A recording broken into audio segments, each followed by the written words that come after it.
switching out this pump here that I had to dig out from under these weeds. Ugh.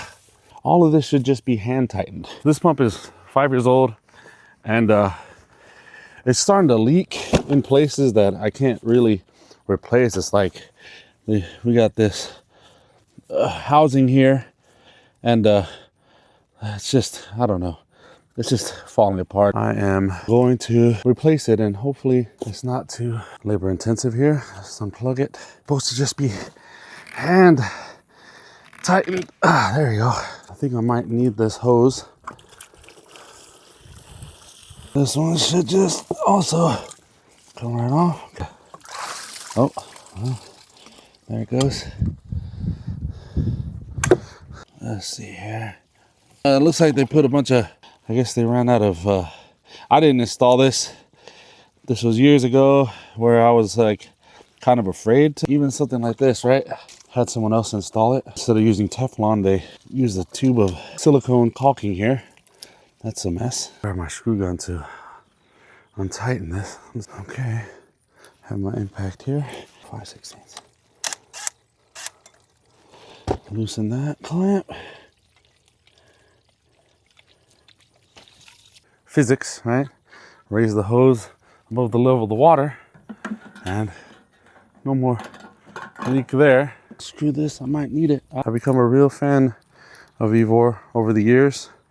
They're just a great value brand. I have a tile cutter, a pneumatic impact, and they've all worked really great. I figured, you know, why not give their pump a chance. Yeah.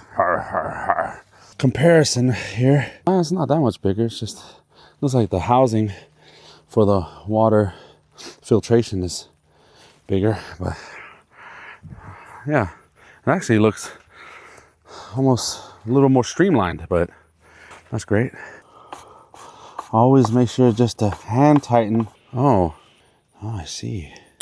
Well, the threading of this on this hose is more coarse than the threading that comes on the Evor. Don't know if you could tell, but so that threading there is more coarse and that's more fine. I'm gonna have to cut this guy off. I would rather use my Sawzall, but oh well, this works.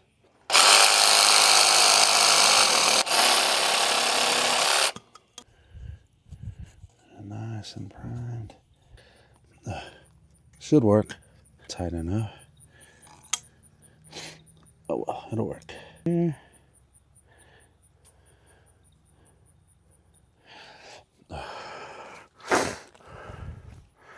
So now, let's install our hose.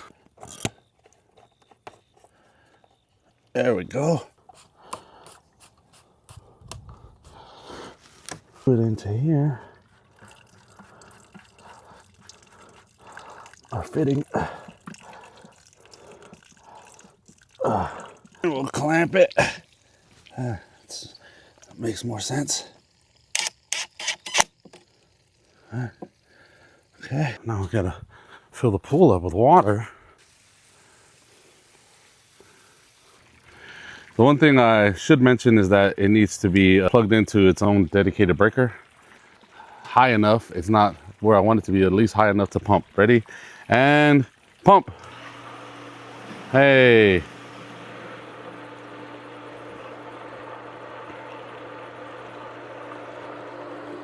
So I probably need to get another, oh, there it goes. I'll probably need to get another hose because it's kind of leaking, and so I'll just get a new one. But the pump works great.